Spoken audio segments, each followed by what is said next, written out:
오늘 우리에게 주시는 하나님의 말씀은 신약 성경 로마서 8장 5절로부터 9절까지 말씀이 되겠습니다.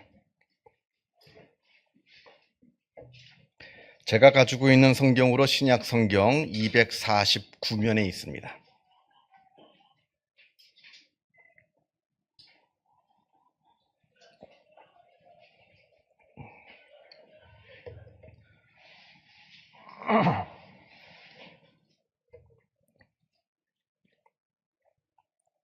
로마서 8장 5절로부터 9절까지의 말씀을 봉독합니다. 이 계시의 말씀을 봉독할 때에 살아계신 하나님의 음성을 다 함께 들으실 수 있기를 바랍니다. 육신을 따르는 자는 육신의 일을, 영을 따르는 자는 영의 일을 생각하나니 육신의 생각은 사망이요 영의 생각은 생명과 평안이니라. 육신의 생각은 하나님과 원수가 되나니 이는 하나님의 법에 굴복하지 아니할 뿐 아니라 할 수도 없음이라. 육신에 있는 자들은 하나님을 기쁘시게 할 수 없느니라.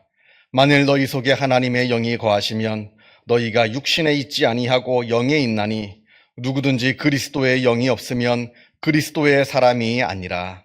아멘.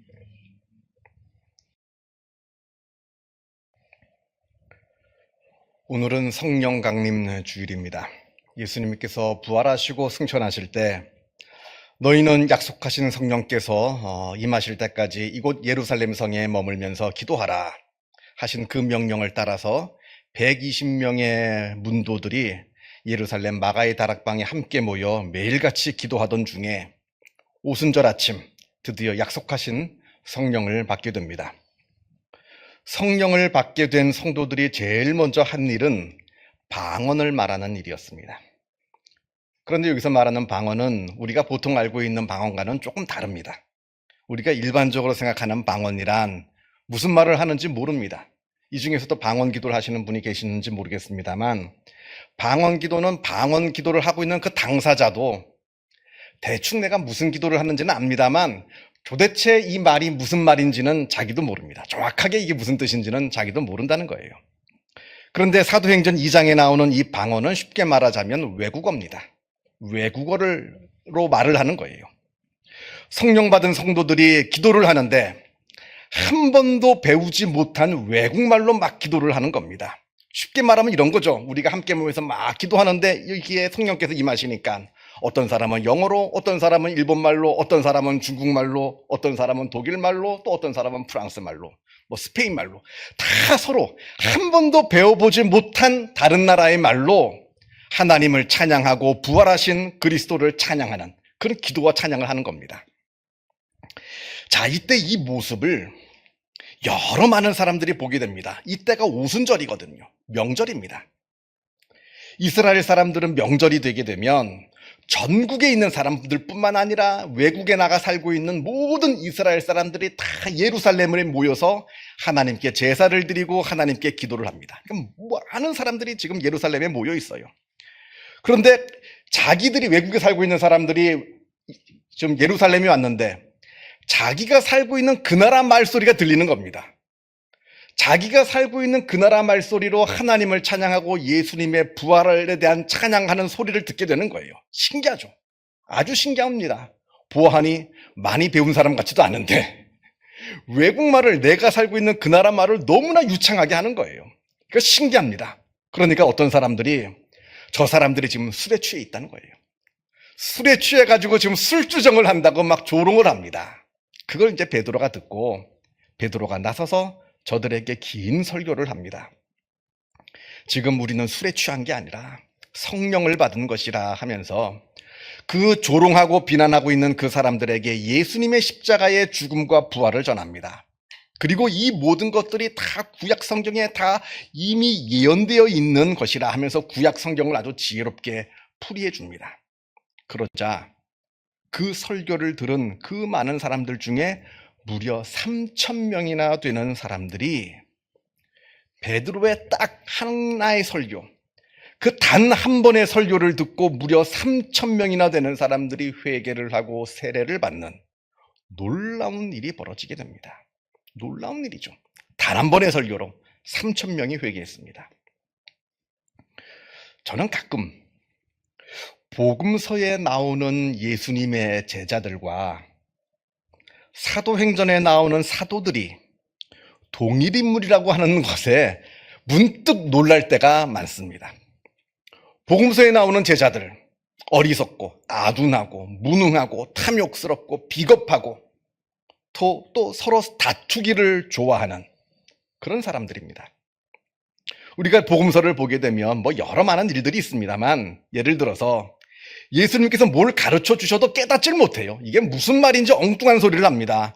한 번은 예수님께서 바리새인의 누룩을 조심하라 했더니 그 말씀을 빵 얘기인 줄 알고, 예수님께서 빵 얘기하시는 줄 알고, 아차, 우리가 빵 가지고 오는 것을 깜빡했다, 이럽니다.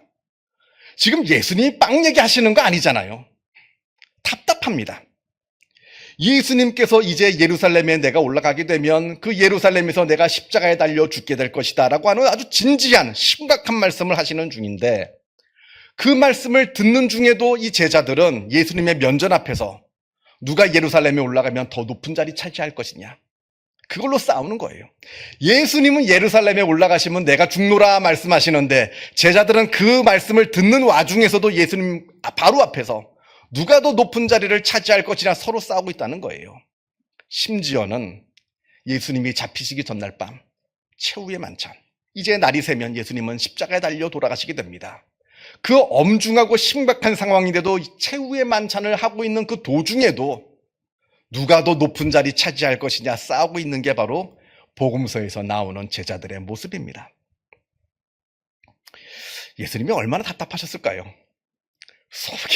속이 터지셨을 겁니다, 아마 제자들을 보면서. 자, 그러던 제자들이 사도행전으로 가게 되면 갑자기 지혜롭고 현명하고 담대하고 또 섬기며 사랑하는 그런 헌신적인 모습으로 변화가 됩니다. 그런데 이 복음서하고 사도행전 간에 시차가 멀지가 않습니다. 단 며칠 상간이에요. 단 며칠 상간. 신기하지 않습니까? 며칠 전에는 그렇게 아둔하고 미련하고 고집스럽고 어리석고 탐욕스럽고 다투기를 좋아하는 이 사람들이 며칠 만에 지혜롭고 현명하고 헌신적이고 사랑이 넘치는 그런 사람으로 갑자기 싹 바뀐 겁니다. 여러분, 이런 말 들어보셨습니까? 사람 고쳐 쓰는 거 아니다. 많이들 들어보셨을 거예요. 사람 고쳐 쓰는 거 아니랍니다. 왜냐하면 사람은 그가 타고난 그 성품이, 그 본성이 바뀌지 않기 때문에 그러합니다. 그래서 사람은 바꿔 쓰는 거 아니랍니다. 그런데도 제자들은 변화가 되었습니다. 뼛속부터 완전히 새로운 사람으로 변화가 되었습니다. 어떻게 그렇게 된 걸까요? 무엇이 저들을 이렇게 바꾸어 놓은 겁니까? 바로 성령이죠. 성령께서 저들에게 임하시니까 성령께서 저들을 근원부터 바꾸어 놓으신 겁니다. 오순절 성령 사건으로 말미암아 완전하게 새로운 사람이 되고 만 겁니다. 무엇이 성령의 역사냐? 도대체 무엇이 성령의 역사냐? 많은 대답을 할 수 있겠죠. 성령의 역사에 대해서 많은 이야기를 할 수 있겠습니다만, 그러나 우리를 치유하고 우리의 영혼부터 바꾸어 놓는, 우리를 변화시키는 힘, 이게 진짜 성령의 진정한 능력이라 하는 것을 우리가 기억해야 되는 겁니다. 사람을 겉모습만 바꾸어 놓으려고 하니까 안 바뀌죠. 그러나 그 사람의 깊은 영혼부터 변화가 되면 삶이 바뀝니다. 사람이 바뀝니다. 이게 바로 성령의 역사라고 하는 겁니다. 제가 이제 신학생 때, 아마 지금도 마찬가지일 거라 생각이 됩니다. 신학교에 가게 되면 성령론이라고 하는 과목을 듣게 됩니다. 3학점짜리 아주 필수 과목입니다. 신학교 수업 중에서 아주 중요한 수업 중에 이제 하나인데요. 그 성령론 첫 시간에 교수님께서 이제 학생들한테, 여러분들은 성령이라고 하면 무엇이 떠오르십니까? 한번 자유롭게 이야기를 한번 해보시라 하시더라고요. 그러니까 제일 먼저 누가 방언이요 그럽니다. 그러니까 방언을 교수님 딱 적어요. 누구 예언이요, 병고침이요, 막 학생들이 얘기를 합니다. 그걸 교수님들이 다 칠판에 다 적으세요. 그것들을 또 한참을 얘기하는 걸 다 적으신 다음에 다 대답했느냐 물으셔서 우리가 다 그렇다 그러니까 그 교수님께서 여기 적혀 있는 이 내용들이 다 중요한 성령의 역사이지만 아주 중요한 것이 하나 빠졌답니다. 아주 중요한 것이 하나가 빠졌는데 그게 바로 뭐냐면 하나됨, 하나 되게 하는 역사. 이게 바로 성령의 아주 중요한 역사인데 오늘 우리가 여러분들이 대답한 그 내용에서는 그게 빠졌다는 겁니다. 가장 중요한 역사, 성령의 역사인데 우리가 가장 중요한 역사라고 생각하지 못하는 것 중에 하나가 하나 되게 하는 하나님, 성령의 역사라고 하는 겁니다. 갈라디아서 3장에 이런 말씀이 나옵니다. 너희는 유대인이나 헬라인이나 종이나 자유인이나 남자나 여자나 다 그리스도 안에서 하나이니라. 세상은 나누기를 좋아합니다. 나와 다른 사람을 구별합니다. 그렇게 해서 나뉘어진 사람들 간에 다툼이 생깁니다. 유대인과 헬라인을 나눕니다. 유대인은 헬라인을 보고 이방 죄인이라 비난합니다. 헬라인은 유대인을 보고 야만족이라 비난합니다. 자유시민과 주인과 노예가 나뉩니다. 상전은 노예를 사람 취급하지 않습니다. 그냥 마구 학대합니다. 반대로 노예는 그래서 상전에 대한 증오와 분노를 품고 살아갑니다. 또 남자와 여자가 나뉩니다. 그렇게 해서 서로 나뉘고 서로 시기하고 비난하고 증오하고 이게 바로 우리가 살아가고 있는 이 세상의 모습입니다. 그러나 성경은 다르게 말씀합니다. 유대인과 헬라인인, 종이나 자유인, 남자나 여자, 그리스도 안에서 다 하나라 말씀합니다. 이게 바로 성령의 역사예요. 무슨 방언을 말하고 예언을 하고 병을 고치고 뭐 대단한 걸 보여주는 것만이 성령의 역사가 아니라 조용히 우리 마음 가운데 들어오셔서 우리의 생각과 마음과 영혼을 바꿔놓으시고 그래서 우리의 가치관을 바꿔놓으시는 이 변화시키는 능력, 우리를 변화시키는 능력, 이게 바로 성령의 역사라는 것을 우리가 잊지 말아야 합니다. 자, 오늘 본문을 보겠습니다. 오늘 본문의 사도 바울은 성령과 육신을 서로 비교하면서 우리에게 설명을 합니다. 5절을 보면 육신을 따르는 자는 육신의 일을, 영을 따르는 자는 영의 일을 생각한다 합니다. 육신을 따르는 사람은 온통 그 생각과 마음이 육신의 일로 가득합니다. 반대로 영을 따르는 사람은 그 생각과 마음이 온통 영의 일들로 가득합니다. 그러니까 내가 육신을 따르는 사람인지 아니면 성령을 따르는 사람인지 어떻게 아느냐? 모르잖아요. 내가 육에 속한 사람인지 영에 속한 사람인지 우리가 잘 모르잖아요. 어떻게 알 수 있느냐? 내 생각과 내 마음을 들여다보시면 됩니다. 내 생각과 마음이 온통 어디에 집중되어 있느냐? 내 생각과 마음이 하나님, 그리고 하나님의 나라, 하늘에 속한 것, 거룩한 것, 여기에 집중되어 있고 거기에 내 마음과 생각이 그것으로 가득 채워져 있다면 나는 분명 성령의 사람, 영에 속한 사람이 되는 겁니다. 그러나 반대로 내 마음과 생각이 온통 세상으로 가득 차 있고 세상적인 것으로만 집중되어 있다면 죄송합니다만 나는 육신에 속한 사람이 되는 겁니다. 이건 내가 교회를 얼마나 다녔느냐, 오래 다녔느냐, 뭐 모태신앙이냐, 무슨 직분을 가지고 있느냐는 상관없어요. 그냥 내 생각과 마음이 어디에 집중되어 있는지를 보게 되면 내가 어디에 속한 사람인지를 안다는 겁니다. 자, 그런데 6절. 육신의 생각은 사망이요 영의 생각은 생명과 평안이니라. 그렇게 나의 생각과 마음이 육신의 일로만 가득하고 육신의 일로만 향해 있다면 나의 삶의 결과는 죽음입니다. 죽음이에요. 그러나 반대로 나의 생각과 나의 마음이 온통 하늘에 속한 것으로, 영에 속한 것으로 집중되어 있고 가득 채워져 있다면 나의 삶의 결과는 생명과 평안이라 말씀합니다. 이거 굉장히 무서운 얘기입니다. 이거 굉장히 무서운 얘기예요.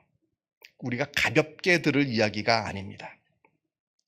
물론 이 말씀은 우리가 단 한 번만이라도 육의 생각을 하고 육의 일을 내가 저질렀다 하면 나는 당장 지옥에 끌려가느냐, 그 이야기는 아닙니다. 누구나 잘못된 생각을 하죠. 잘못된 일을 합니다. 우리가 하루에도 수십 번 잘못된 생각하고 죄를 짓잖아요. 우리가 완벽하면 예수님께서 오실 필요도 없었겠죠. 우리가 불완전한 존재고 죄를 짓는 존재니까 예수님께서 이 땅에 오신 겁니다. 그러나 이 말씀은 뭐냐면 우리 순간순간 하루에도 잘못된 생각을 하고 잘못된 일을 저지릅니다만 그러나 우리의 생각의 방향이, 우리의 마음의 방향이, 우리의 삶의 방향이 어디에 향해 있느냐, 어디로 향해 있느냐, 이걸 말씀하는 겁니다. 단 한 번만 잘못된 생각하고 잘못된 말을 하고 잘못된 삶을 살면 지옥 간다는 게 아니라 우리의 삶의 방향성을 지금 향해 있는 겁니다. 말씀하고 있는 겁니다. 그러나 이것도 우리가 쉽게 들을 이야기는 아니에요. 내 삶의 방향이 하나님, 하늘에 속한 곳으로 향해 있는 사람이 제가 보기에는 그렇게 많지 않거든요. 굉장히 중요한 이야기입니다. 종교개혁가 마틴 루터가 이런 말을 하였습니다. 새가 내 머리 위로 지나가는 것을 막을 사람은 아무도 없대요. 그러나 그 새가 내 머리에 둥지를 트는 것은 막을 수 있다 말했습니다. 무슨 얘기냐면 하루에도 수십 번, 수백 번 잘못된 생각도 왔다 갔다 합니다. 그 생각을 내가 어떻게 통제를 해요? 불현듯 드는 생각을. 그러나 내 삶의 방향, 내 마음의 방향, 내 생각의 방향은 내가 책임져야 된다는 겁니다. 무엇을 향해 있느냐? 영으로 내 마음이 향해 있느냐? 아니면 육으로 내 마음이 향해 있느냐? 세상으로 내 마음이 향해 있느냐? 하나님께로 내 마음이 향해 있느냐? 우리가 오늘 본문 말씀을 읽으면서 한 가지 중요한 것을 우리가 생각해 보아야 됩니다. 그건 바로 뭐냐면 양다리는 불가하다는 겁니다. 양다리는 불가합니다. 하나님을 따르면서 동시에 세상을 따르겠다. 세상을 따르면서 동시에 하나님을 따르겠다. 둘 다 내가 쥐겠다는 것은 불가능해요. 이건 양다리는 불가한 겁니다. 둘 중 하나만 선택할 수가 있습니다. 하나님이면 하나님, 세상이면 세상. 왜냐하면 영과 육은 서로 공존할 수가 없는 것이기 때문에 그러합니다. 마치 빛과 어둠이 공존할 수 없는 것처럼 말입니다. 제가 새벽 기도에 오면 제가 처음 와가지고 이 예배실을 불을 켭니다. 불을 켜기 전에는 깜깜해요. 스위치를 탁 켜는 순간 환해집니다. 스위치를 켜는 순간 어둠은 사라지고 빛이 들어옵니다. 근데 스위치를 내가 또 끄면 빛은 사라지고 어둠이 생깁니다. 빛과 어둠은 공존할 수가 없어요. 빛이 생기면 어둠은 물러갑니다. 빛이 없으면 어둠이 나타납니다. 마찬가지로 영과 육도 공존할 수가 없다는 겁니다. 양다리는 불가합니다. 우리가 복음서를 보게 되면 예수님과 부자 청년의 대화가 나옵니다. 어느 부자 청년이 예수님께 와서 내가 어떻게 하여야 영생을 얻겠습니까? 물었더니 예수님께서 대뜸하시는 말씀이 네가 가지고 있는 그 많은 재산 다 팔아서 가난한 자들한테 다 나눠주고 그런 다음에 너는 나를 따르라. 그래야 영생을 얻겠다는 거죠. 그러니까 그 청년이 그 이야기를 듣고는 재물이 많은 고로 근심하면서 예수님을 떠나갔다 이렇게 되어 있습니다. 지금 예수님께서 무엇을 말씀하시는 겁니까? 헌금 많이 해야 천국 간다는 얘기입니까? 아니죠. 그 이야기가 아닙니다. 재물과 하나님을 동시에 섬길 수가 없다는 겁니다. 재물도 붙잡고 하나님도 붙잡고 할 수 없다는 거예요. 둘 중 하나만 선택하라는 겁니다. 네가 가지고 있는 그 많은 돈이냐 아니면 하나님이냐. 둘 중 하나만 선택할 수가 있다는 겁니다. 그런데 그 청년은 하나님을 포기하고 자기의 재물을 쥐고 떠나갔습니다. 그 청년의 그 마음을 지금 이야기를 하는 거죠, 예수님께서. 저는 이 말씀을 읽을 때마다 제 나름대로 한번 상상해 봅니다. 만약에 이 청년이 예수님, 제가 가지고 있는 재물 다 팔고 그런 다음에 다 다른 사람들한테 나눠주고 그런 다음에 내가 예수님을 따르겠습니다 하면서 그 말씀에 순종했더라면 이 청년이 정말로 평생을 빈털터리 고생하면서 살았을까? 저는 아니라고 봅니다. 지금 예수님께서 말씀하시는 것은 이 사람이 돈이 많으냐 적으냐, 돈이 없어야 구원받는다 이 말씀을 하시는 게 아니거든요. 네가 정말로 하나님을 하나님으로 섬기고 있느냐 이걸 물으시는 겁니다. 만약에 내가 그러겠습니다 라고 하면 실제로 다 팔았다면 어쩌면 예수님께서 다시 채워주셨을지도 모릅니다. 왜냐하면 이 말씀의 핵심은 거기에 있는 것이 아니기 때문에 그러합니다. 여러분, 우리가 분명하게 알아야 할 것이 한 가지가 있습니다. 하나님께서는 우리의 것을 빼앗는 분이 아니에요. 많은 사람들이 오해합니다. 내가 하나님께 헌신하겠습니다, 하나님을 위해 살겠습니다 하면 내 삶은 끝난 거, 지질이 고생하는 거로 잘못 알고 있어요. 하나님은 우리의 것을 빼앗는 분이 아닙니다. 우리에게 불행의 삶을 강요하는 분이 아닙니다. 오히려 하나님께서는 우리에게 좋은 것으로 주시기를 원하시는 분입니다. 우리에게 행복한 삶을 살기를 원하시는 분이에요. 마치 부모가 그 자녀들에게 좋은 것으로 주기를 원하는 것처럼 하나님께서는 우리에게 좋은 것을 주시기를 원하는 분이에요. 뭘 좋은 걸 주려고 했는데 손에 뭘 다른 엉뚱한 걸 잔뜩 쥐고 있어요. 지저분한 흙 같은 걸 잔뜩 쥐고 있는 겁니다. 이거 받으려면 그 손에 쥐인 거 내려놓아라. 그래야 받을 수 있다는 겁니다. 그런데 우리는 그 말씀을 오해하죠. 내 손에 잔뜩 쥐고 있는 아무 의미 없는 이런 흙들 내려놓으면 큰일 나는 줄 압니다. 우리가 하나님을 위해서 헌신하고 하나님을 위해서 살아가고 내 생각과 마음이 하나님께 집중되어 있으면 큰일 나는 줄 압니다. 아닙니다. 오히려 그 반대입니다. 더 큰 은혜를 주시기 위해서 우리의 손에 쥐고 있는 그 엉뚱한 것들 다 내려놓고 하나님께서 주시는 것을 받으라. 이걸 지금 말씀하시는 겁니다. 이걸 깨닫는 자가 지혜로운 사람이고요. 그래서 내 마음과 생각이 하나님께 집중되게 내 삶을 바꿔놓는 사람이 지혜로운 사람이고요. 이걸 깨닫지 못해서 끝까지 내 것을 쥐고 내려놓지 못하는 사람은 어리석은 사람이 되는 겁니다. 오늘 본문에 육신을 따르는 자는 육신의 일을 생각하고 영을 따르는 자는 영의 일을 생각한다 합니다. 그리고 육신의 생각은 사망이요 영의 생각은 생명과 평안이라 합니다. 육신과 영, 세상과 하나님. 여러분의 생각과 마음은 어디에 집중되어 있습니까? 깊이 여러분의 생각과 여러분의 마음을 깊이 한번 들여다보시는 복된 말씀이 되기를 바랍니다. 기도하겠습니다. 사랑과 은혜가 충만하신 하나님 아버지, 하나님께서 우리를 하나님의 자녀 삼아 주시고 하늘에 속한 너무나 소중하고 귀한 복과 은혜를 우리에게 베풀어 주심에 감사를 드립니다. 그러나 우리는 어리석어서 그것이 은혜인 줄 몰라 하나님께서 주시는 은혜를 붙잡기보다는 세상에 속한 그 잘못된 것, 아무 의미 없는 것을 붙잡으며 그것을 향해서 내달리고 있는 것은 아닌지 우리의 삶을 한번 우리가 진지하게 들여다보게 하여 주옵소서. 우리 손에 하나님께서 주시는 그 복된 은혜가 들려있는 것이 아니라 아무 의미 없는 세상에 속한 것이 들려있다면 그 모든 것들 내려놓게 하여 주시고 하나님께서 주시는 그 귀하고 복된 은혜를 붙잡게 하여 주시며 우리의 마음이 어리석게도 세상을 향해 있다면 그 모든 것들에서 돌이켜 하나님을 향해 우리가 나아가는 참된 믿음의 삶을 우리가 살아가게 하여 주옵소서. 우리의 오래된 믿음의 연수에 우리 스스로 속지 않게 하여 주시고 실제로 나의 믿음이 어떠한지 들여다보며 늘 회개하며 하나님께 가까이 나아가는 주님의 귀한 백성들 다 되게 하여 주옵소서. 감사드리오며 이 모든 말씀 우리 주 예수 그리스도 이름으로 기도하옵나이다. 아멘.